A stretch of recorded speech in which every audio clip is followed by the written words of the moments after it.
Hi students, good morning. देखिए भी last class में अपने चर्चा की थी पर परागण के विशिष्ट उदाहरणों की, जिसमें अपने वेलिस्नेरिया में आदि जल परागण की क्रिया पढ़ी थी। तो थोड़ा सा रिपीट करता हूं मैं कि वेलिस्नेरिया जो है एक जल निगमन पादप था, जिसके अंदर क्या हुआ था भी आदि जल परागण की क्रिया संपन्न हुई थी। आदि जल परागण, उसमें जल की सतह पे परागण होता है और वायु के द्वारा होता है। दूसरा उदाहरण लिया था अपने शाल्विया में कीट परागण। शाल्विया में आपने देखा था कि शाल्विया में कीट परागण जो है एक विशिष्ट उदाहरण था। शाल्विया का पुष्प जो था वो पूरी तरह से इस प्रकार से अनुकूलित था कि उसमें कीट के द्वारा परागण की क्रिया जो है बड़ी सुगमता से होती है। यानी कि पुष्प के अंदर ऐसी विशेषताएं थी जिसकी वजह से उसमें कीट परागण होता है। तो एक ये विशिष्ट एग्जाम्पल अपने कीट परागण का पढ़ा था। ये दोनों ही एग्जाम्पल जो हैं आपके थ्योरी और प्रैक्टिकल दोनों में है। प्रैक्टिकल के दौरान और थ्योरी के दौरान दोनों ही ये जो एग्जाम्पल है आपके काम आते हैं। फिर बात करते हैं अपने कुछ इस तरह के विशिष्ट उदाहरण और हैं। आप जब इकोलॉजी पढ़ेंगे लास्ट वाली यूनिट, उसके अंदर पारस्परिक अनुक्रिया, क्या भी पारस्परिक अनुक्रिया,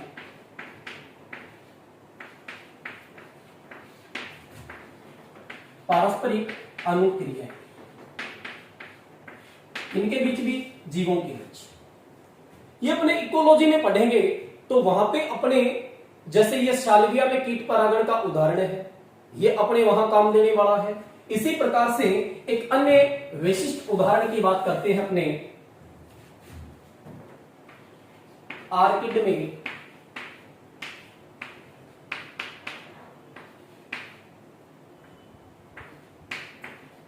कीट परागण। आर्किड में कीट परागण, ये जो उदाहरण है अपने दो जगह काम देगा भी। एक तो यहां इस लेसन के अंदर भी इस एग्जाम्पल को अपने यूज कर सकते हैं विशिष्ट एग्जाम्पल के तौर पे, और दूसरा ये अपने कहां काम देगा, इकोलॉजी के अंदर अपने जीवों के बीच में पाई जाने वाली पारस्परिक क्रियाओं का अध्ययन करेंगे, जहां पे अपने सहोपकारिता पढ़ेंगे। क्या पढ़ेंगे? सहोपकारिता। तो वहां पे सहोपकारिता के एग्जाम्पल में अपने ये आर्किड में कीट परागण जो है ये अपने वहां पे काम देगा। थोड़ी सी चर्चा यहां पे अपने इसकी कर लेते हैं, क्योंकि परागण से संबंधित ये विशिष्ट एग्जाम्पल है।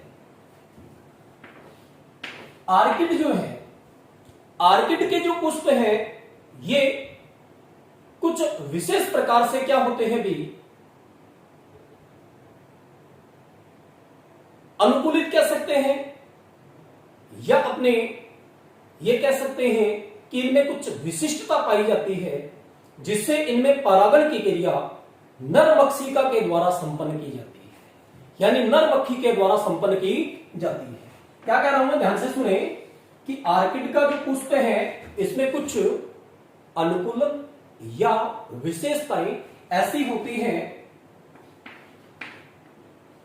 कुछ अनुकूलन या विशेषता ऐसी होती है जिससे इनमें परागण की क्रिया किसके द्वारा भी, नर मक्षिका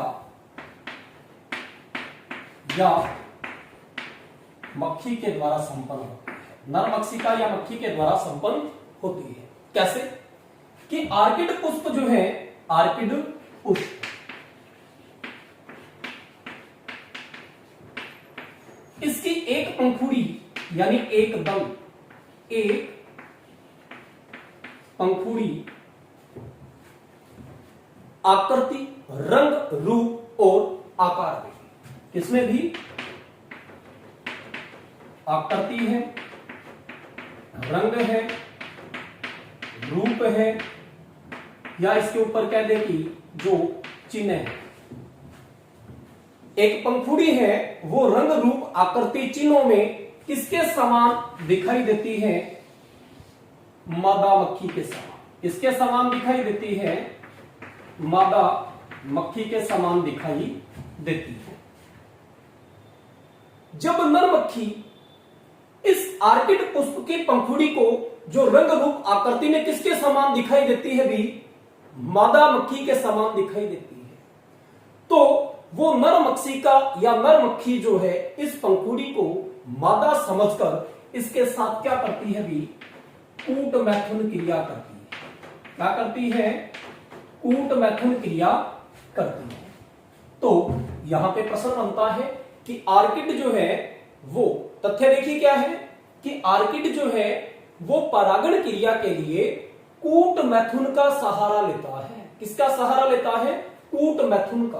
कि एक पंखुड़ी का रंग जो है, रूप है, आकृति है, चिन्ह है, ऐसे होते हैं कि वो मादा मक्खी के समान दिखाई देती है, और नर मक्खी इस पंखुड़ी को मादा समझकर इसके साथ क्या करती है? कूट मैथुन।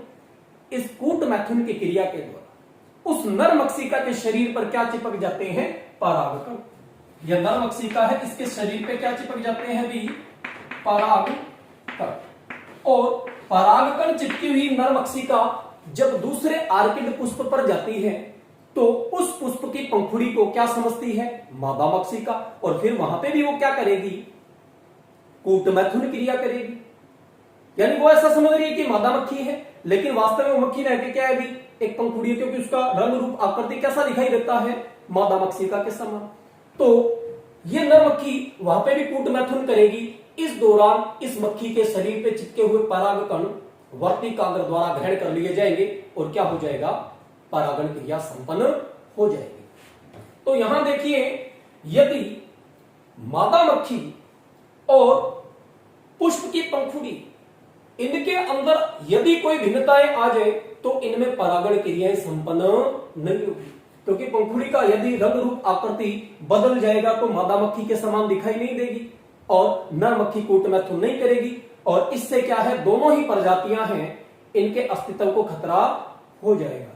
क्योंकि मक्खी है ये क्या करने के लिए भी यहाँ पे परागकण लेने के लिए या पोषण ग्रहण करने के लिए इस पुष्प पे आई है, तो एक दूसरे के साथ ये जुड़ी हुई है। तो वहां पे अपने डिटेल में पढ़ेंगे इकोलॉजी में क्या कि इनके बीच में किस प्रकार की पारस्परिक क्रिया पाई जाती है। यहाँ पे अपने ध्यान रखना है कि आर्किड में कीट परागण यानी नर मक्षिका के द्वारा परागण क्रिया संपन्न करवाई जाती है, जो परागण का एक विशिष्ट उदाहरण है। तो ये दो जगह अपने को काम देगा, यहां पे भी इसको एग्जांपल के रूप में रख सकते हैं अपने, और इकोलॉजी में अपने ये दिया हुआ ही है।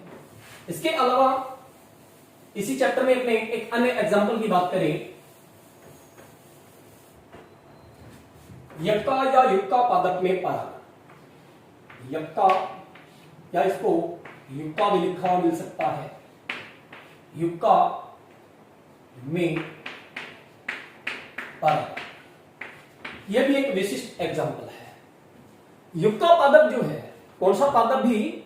युक्का पादप। युक्का पादप जो है इसमें परागण की क्रिया एक विशिष्ट कीट द्वारा संपन्न करवाई जाती है, और उस कीट का नाम है प्रोनुबा यक्कासेला। क्या नाम है भी? प्रोनुबा यक्कासेला। यक्का पादप जो है इसके अंदर विशिष्ट परागण की क्रिया पाई जाती है, जिसकी बात अभी अपने करते हैं।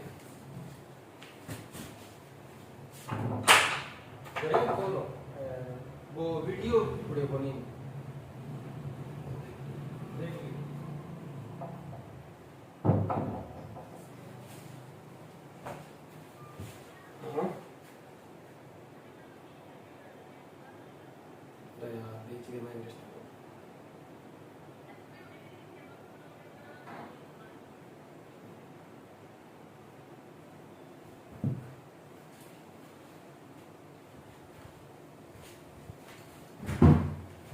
तो अपने बात कर रहे हैं भी यक्का पादप में परागण की क्रिया की। यक्का या युक्का में परागण की क्रिया है एक विशिष्ट कीट के द्वारा संपन्न करवाई जाती है, जिसका नाम क्या है भी? प्रोनुबा यक्कासेला। क्या नाम है? प्रोनुबा यक्कासेला। ये प्रोनुबा यक्कासेला जो है ये यक्का के अंदर परागण क्रिया संपन्न करवाता है। क्या संपन्न करवाता है भी? परागण क्रिया। क्योंकि ये कीट जो है अपने अंडे जो है ये यक्का पादप के अंडाशय के कोष्ठों में देता है और साथ में इसी दौरान ये क्या करवा देता है भी, परागण क्रिया संपन्न करवा देता है। तो यक्का पादप में ये विशिष्ट प्रकार का परागण है। इसी प्रकार से एक फ्लावर की बात करते हैं जो सबसे लंबा फ्लावर या पुष्प है, एमार्फोफैलस।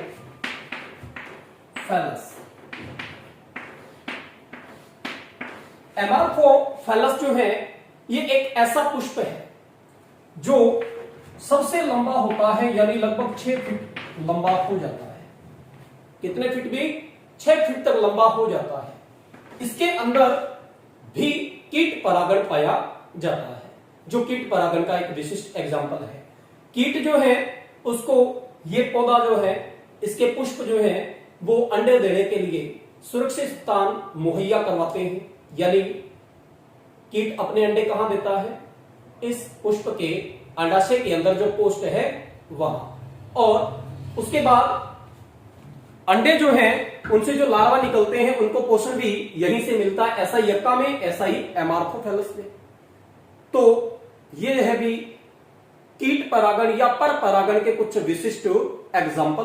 तो इनमें आपको वेलिस्नेरिया ध्यान में रखना है मेनली, और शाल्विया ध्यान में रखना है, और यक्का और एमार्फोफैलस। बाकी जो आर्किड है इसकी बात अपने आगे इकोलॉजी के अंतर्गत कर लेंगे।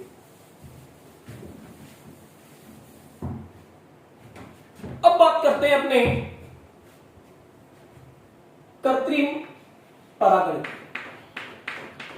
कृत्रिम परागण या आर्टिफिशियल पॉलिनेशन।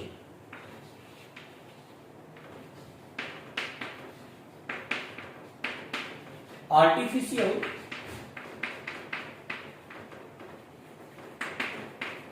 पॉलिनेशन, कृत्रिम परागण या आर्टिफिशियल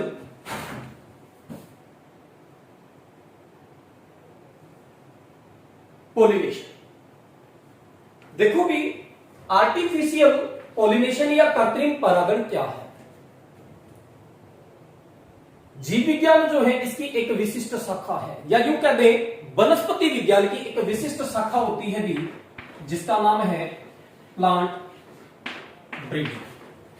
क्या नाम है भी? Plant breeding.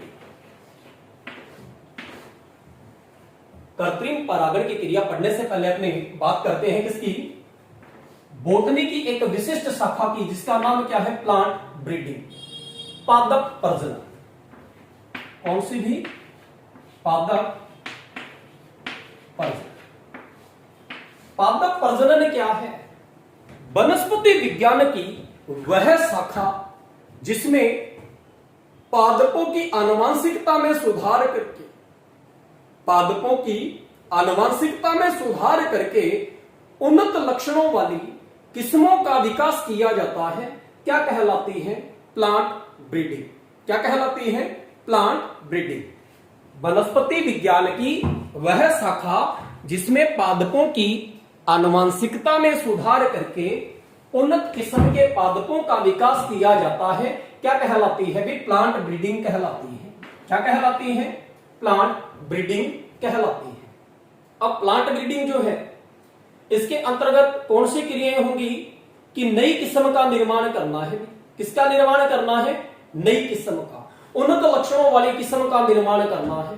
तो इसके लिए अच्छे लक्षणों वाले जनकों का चयन करके उनके बीच में क्या करवा दिया जाता है भी? परागण करवा दिया जाता है। क्या करवा दिया जाता है? परागण करवा दिया जाता है, निषेचन करवा दिया जाता है, जिससे दोनों ही जनकों के अच्छे लक्षण संतति में आ जाते हैं। प्लांट ब्रीडिंग में क्या होता है कि सबसे पहले तो उन्नत लक्षणों वाले नर और मादा जनकों का चुनाव किया जाता है, फिर उन जनकों के बीच में क्या करवाई जाती है? क्रॉसिंग करवाई जाती है, परागण करवाया जाता है, निषेचन करवाया जाता है, जिससे क्या है जो संतति उत्पन्न होगी उसमें नर और मादा जनकों के अच्छे लक्षण आ जाएंगे और यह संतति अपने जनकों से श्रेष्ठ लक्षणों वाली होगी, जिसको अपने संकर संतति के नाम से जानते हैं।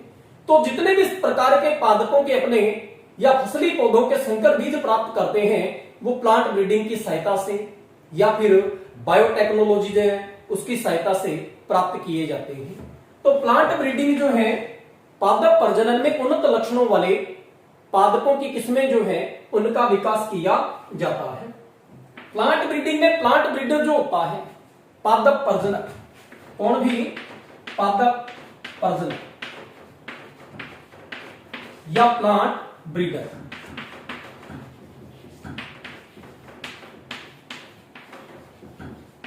प्लांट ब्रीडर क्या करता है कि उन्नत लक्षणों वाले जनकों का चयन करता है और उनके बीच में क्या करवा देता है, क्रॉसिंग करवा देता है। क्या करवा देता है, क्रॉसिंग करवा देता है, जिससे उन्नत किस्म अपने को प्राप्त हो जाती है। तो वापस से आते हैं अपने कहा कृत्रिम परागण या आर्टिफिशियल पोलिनेशन पे। किस पे आते हैं, आर्टिफिशियल पोलिनेशन। तो देखिए कि पादप प्रजनन विज्ञान के अंतर्गत जब हम उन्नत लक्षणों वाली किस्मों का विकास करते हैं या उन्नत किस्मों का विकास करते हैं या संकर किस्मों का विकास करते हैं तो अपने क्या करते हैं कि एक इच्छित लक्षणों वाले नर पौधे के पराग कणों को इच्छित लक्षणों वाले मादा पौधे के वर्ती कागर तक पहुंचाते हैं। क्या करेंगे, पहले अपने कि नर और मादा जनकों का चुनाव कर लिया और जो चयनित नर जनक है उसके परागकण जो हैं उनको कलेक्ट करेंगे और कहां तक पहुंचाएंगे, मादा पौधे तक या मादा पुष्प तक पहुंचाएंगे जो हमारे द्वारा चयनित किया गया है। तो चयनित जनकों के बीच में या पुष्पों के बीच में जो परागण की क्रिया हमारे द्वारा संपन्न की जा रही है वो क्या है भी, कृत्रिम परागण है। क्या है भी, कृत्रिम परागण है।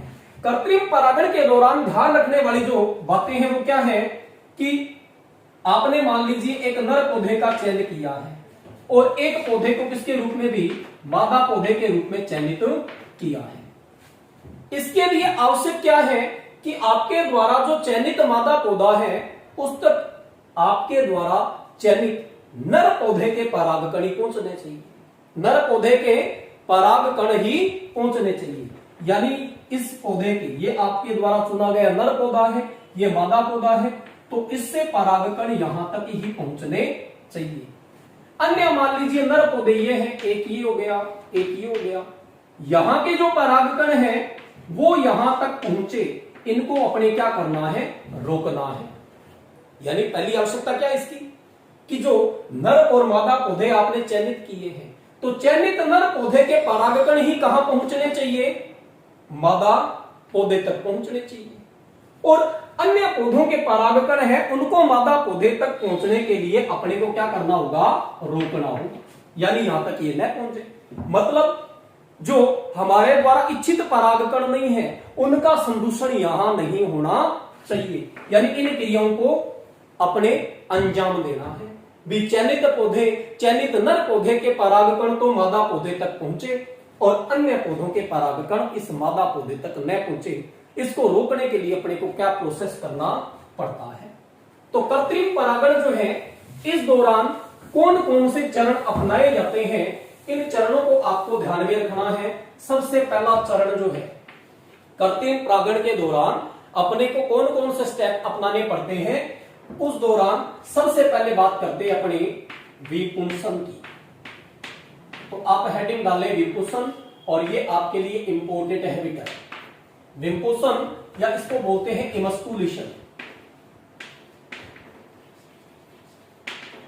विपुंसन या इमस्कुलेशन, तो हेडिंग डालें विपुंसन या इमस्कुलेशन और इसको इंपॉर्टेंट लगा देंगे। ये टर्म जो है आपके लिए इंपॉर्टेंट है। विपुंसन का मतलब क्या होता है, विपुंसन का मतलब क्या होता है कि जब किसी द्विलिंगी पुष्प की कलिका अवस्था में ही उसके पुंकेसरों को विभिन्न रसायनों के द्वारा, गर्म जल के द्वारा या कैंची के द्वारा काट करके क्या कर दिया जाए भी, नष्ट कर दिया जाए, तो क्या कहलाता है, विपुंसन कहलाता है। ये मान लीजिए अपने पास एक द्विलिंगी पुष्प है। क्या है भी, एक द्विलिंगी पुष्प है। इसके अंदर ये क्या है भी, पुंकेसर और ये क्या हो गया, स्त्री केशर। ये अपने पास एक पुष्प है और ये पुष्प कौन सी अवस्था में है भी, कलिका अवस्था में है। किस अवस्था में है भी, कलिका अवस्था में है। कलिका अवस्था में है तो ये वाले भाग परिपक्व नहीं हुए, ये वाले भाग परिपक्व नहीं हुए। तो कलिका अवस्था में किसी द्विलिंगी पुष्प में से पुंकेसरों को या तो अपने क्या कर दे भी, या तो अपने क्या कर दे, कैंची की सहायता से काट दे। किसकी सहायता से काट दे, कैंची की सहायता से काट दे, या इनके ऊपर गर्म जल डाल करके, इनके ऊपर गर्म जल डाल करके इनको नष्ट कर दिया जाए, या किसी रसायन के द्वारा इनको नष्ट कर दिया जाए। किसको भी, पुंकेसरों को। सामान्यतः कैंची या चिमटी की सहायता से इनको काट करके अलग कर दिया जाता है। अब इस पुष्प में क्या बचा, केवल मादा जनन भाग बचा। क्या बचा भी, मादा जनन भाग बचा, यानी स्त्री केसर बचा। यह क्रिया क्या कहलाती है, विपुंसन कहलाती है, यानी पुंकेसरों को निकाल देना। अब ये पुष्प जो है इसमें क्या बचा है, केवल मादा जनन भाग बचा है और इस पुष्प का यानी विपुषित पुष्प का अपने चयन किसके रूप में करते हैं, मादा पुष्प के रूप में। किसके रूप में भी, मादा पुष्प के रूप में, इसके रूप में मादा पुष्प के रूप में। तो ये प्रक्रिया क्या कहलाती है भी, विपुषण। तो शायद समझ गए होंगे आप। अभी इसको अपने डेफिनेशन के रूप में लिख लेते हैं।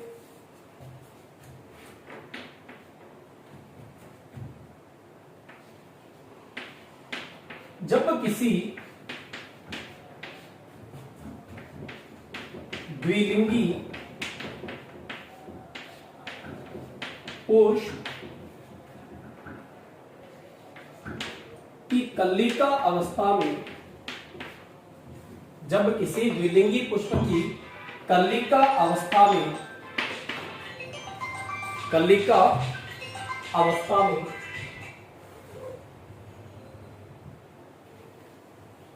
कलिका अवस्था में उसके पुंकेसरों को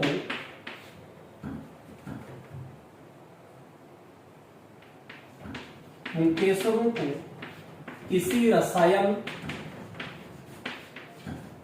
या गर्म जल या कैंची की सहायता से, कैंची की सहायता से नष्ट कर दिया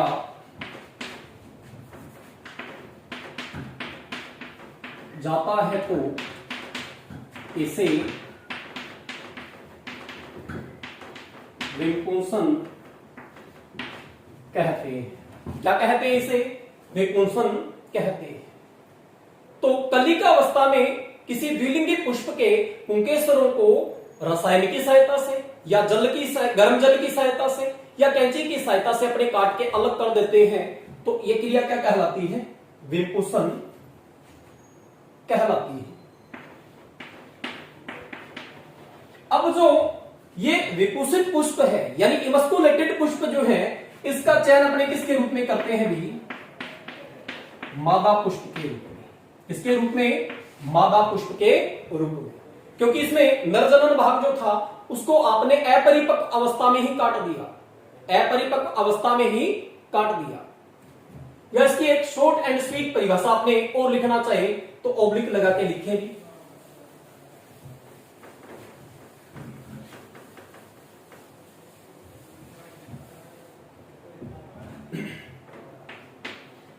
लिखो, किसी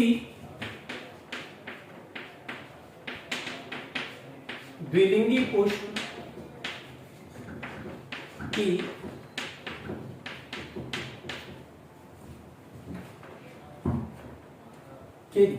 किसी द्विलिंगी पुष्प के अपरिपक्व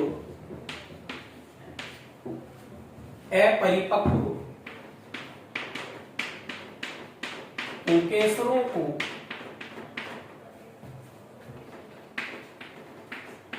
कैंची की सहायता से काट कर नष्ट कर दिया जाता है तो इसे विपूषण कहते हैं। तो इसे विपूषण कहते हैं। अब यहां पे ये विपूषण की आवश्यकता क्यों पड़ी थी कि पुष्प कैसा है, द्विलिंगी है। अब द्विलिंगी पुष्प है तो उसमें पुंकेसर भी है और स्त्रीकेसर भी है, तो दोनों पास पास होंगे तो उनमें परागण की क्रिया हो सकती है। तो देखिए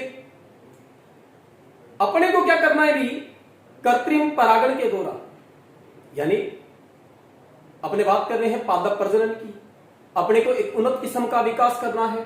तो हमारे द्वारा जो चयनित किए गए पौधे हैं, नर पौधा और मादा पौधा, उनमें क्या हो भी, परागण की क्रिया हो। तो इसके लिए अवांछित पराग कणों के संदूषण को रोकना होगा, इसीलिए क्या करते हैं, विपूषण की क्रिया करते हैं। क्या करते हैं भी, विपूषण की क्रिया। तो आपने क्या किया भी, अपरिपक्व अवस्था में ही पुंकेसरों को अलग कर दिया, तो ये द्विलिंगी पुष्प किसमें बदल गया भी, मादा पुष्प। तो इमस्कुलेटेड पुष्प को क्या कहते हैं, मादा पुष्प। यहां पे ध्यान रखने वाली बात यह है कि एक लिंगी पुष्पों में, नोट करके लिख लेंगे ये बात, एक लिंगी पुष्पों में विपूषण की आवश्यकता नहीं होती, क्योंकि पुष्प पहले से ही क्या है, एक लिंगी है। तो एक लिंगी पुष्पों में विपूषण की आवश्यकता नहीं होती। जैसे आपको उलझाने के लिए डायरेक्ट ऐसे प्रश्न किया जा सकता है कि मक्का के अंदर अपने को क्या करवाना है भी, कृत्रिम परागण करवाना है, कृत्रिम परागण करवाना है। तो विपूषण की क्रिया कब करनी होगी, कब करनी होगी, तो अपने सीधा परिभाषा पे चले जाएंगे कि अपरिपक्व पुंकेसरों को कैंची की सहायता से काटकर अलग कर देंगे। मतलब जब पुंकेसर क्या हो, अपरिपक्व। लेकिन ध्यान दे, मक्का के अंदर पुष्प कैसे हैं, एक लिंगी है। तो एक लिंगी पुष्प है तो विपूषण की आवश्यकता नहीं है। तो अपने उत्तर में क्या लिखेंगे कि मक्का में पुष्प कैसे हैं, एक लिंगी है, इसलिए इसमें विपूषण करने की आवश्यकता ही नहीं है। तो परिपक्व अपरिपक्व का कोई मतलब ही नहीं रहा। तो ध्यान रखेंगे इस बात को, एक लिंगी पुष्पों में विपूषण की आवश्यकता नहीं है। अब जैसे ही आपने क्या कर दिया, विपूषण कर दिया, क्या कर दिया अभी, विपूषण कर दिया, तो विपूषण के बाद जो पुष्प मादा पुष्प के रूप में चयनित हुआ है, यानी इमस्कुलेटेड फ्लावर जो है, वो अब आपके लिए क्या है भी, आपका चयनित मादा पुष्प है। अब उस चयनित मादा पुष्प पे आपके द्वारा इच्छित पौधे के परागकण ही पहुंचने चाहिए, अन्य के नहीं। तो उस इमस्कुलेटेड पुष्प को अपने अन्य परागकणों के संदूषण से बचाना है, अन्य परागकणों के संदूषण से बचाना है। तो इसके लिए दूसरा स्टेप अपनाया जाता है और इस स्टेप का नाम क्या है भी, थैलीकरण। क्या नाम है, थैलीकरण। या इसका एक अन्य नाम और है बोरा वस्त्रीकरण, बोरा वस्त्रीकरण, या इसको कहते हैं बैगिंग। क्या कहते हैं, बैगिंग। क्या कहते हैं भी, बैगिंग। थैलीकरण या बोरा वस्त्रीकरण या बैगिंग क्या होती है, आपने क्या किया है भी, ये एक पौधा है, क्या है भी, एक पौधा है, इसके ऊपर ये क्या लगा हुआ है भी, पुष्प लगा हुआ है। इस पुष्प को आपने क्या किया है, विपूषित किया है, यानी ये कैसा पुष्प हो गया, इमस्कुलेटेड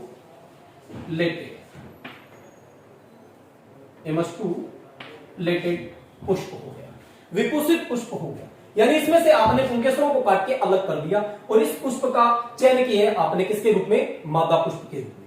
अगर ये पुष्प यानी इमस्कुलेटेड पुष्प खुला पड़ा रहेगा तो हवा में उड़ते हुए परागकण या किसी कीट के द्वारा परागकण यहां पहुंच सकते हैं, लेकिन आपको क्या करना है, उन परागकणों के संदूषण को रोकना है। इसके लिए क्या करते हैं, एक सैरंध्री थैली के द्वारा, बटर पेपर की बनी हुई एक सैरंध्री थैली द्वारा इस इमस्कुलेटेड पुष्प को क्या किया जाता है, ढक दिया जाता है। क्या कर दिया जाता है, ढक दिया जाता है।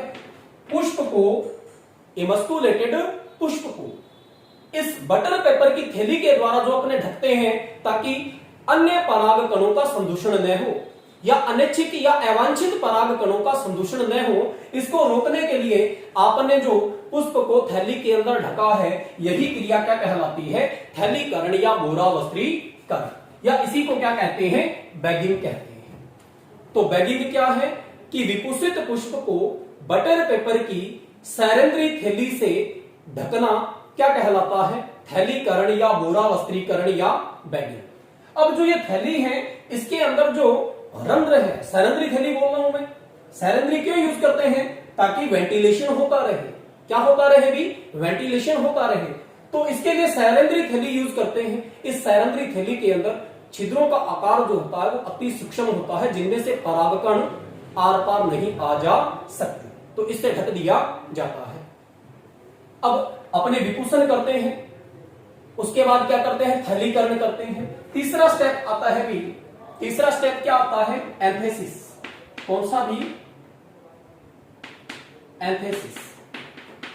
एंथेसिस के दौरान क्या किया जाता है कि जो इमस्कुलेटेड पुष्प है यानी ये मादा पुष्प है, इसके ऊपर अपने इच्छित पौधे के, इच्छित नर पौधे के पराग कणों को यहां डाल करके परागण क्रिया संपन्न करवाते हैं।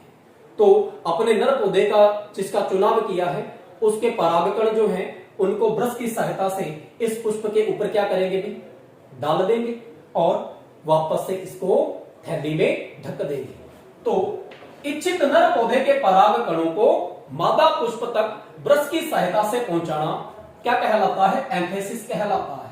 एंथेसिस की क्रिया करने के बाद वापस से क्या करते हैं, अपने थैलीकरण करते हैं, जब तक कि फल का विकास शुरू नहीं हो जाता। क्योंकि अगर वापस से थैलीकरण नहीं करेंगे तो संदूषण की संभावना रहती है, तो थैलीकरण कर दिया जाता है। एक स्टेप और अपनाया जाता है जिसका नाम क्या है भी, टैगिंग। क्या भी, टैगिंग। क्या नाम है, टैगिंग। टैगिंग के दौरान क्या किया जाता है कि जो पौधा है इसके ऊपर, जिसमें आपने क्या करवाया है, कृत्रिम परागण करवाया है, इसके ऊपर एक टैग बांधा जाता है। क्या बांधा जाता है, एक टैग बांधा जाता है। इस टैग के अंदर कुछ सूचनाएं लिखी होती है, कुछ सूचनाएं लिखी होती है, जैसे विपुषण किस तारीख को किया है, विपुषण की तारीख लिखेंगे, विपुषण की तारीख लिख दी, एंथेसिस की तारीख लिख दी, नर पौधा है, मादा पौधा है, उन पौधों के नाम है, प्रजातियां हैं, आदि का विवरण इस टैग के ऊपर यानी एक छोटी स्लिप के ऊपर लिखा जाता है और पौधे के साथ क्या कर दिया जाता है, लटका दिया जाता है या बांध दिया जाता है। तो 4 स्टेप हो गए भी किसके, कृत्रिम परागण के। किसके भी, कृत्रिम परागण के। पहला क्या हो गया, विपुषण, दूसरा क्या हो गया, थैलीकरण, तीसरा एंथेसिस, और चौथा क्या कर दिया आपने, टैगिंग। चौथा क्या कर दिया, टैगिंग। तो यहां पे आपको जो ये विपुषण है इसको विशेष तौर पे ध्यान में रखना है। बाकी चर्चा अपने करेंगे नेक्स्ट क्लास में। Thank you, have a nice day.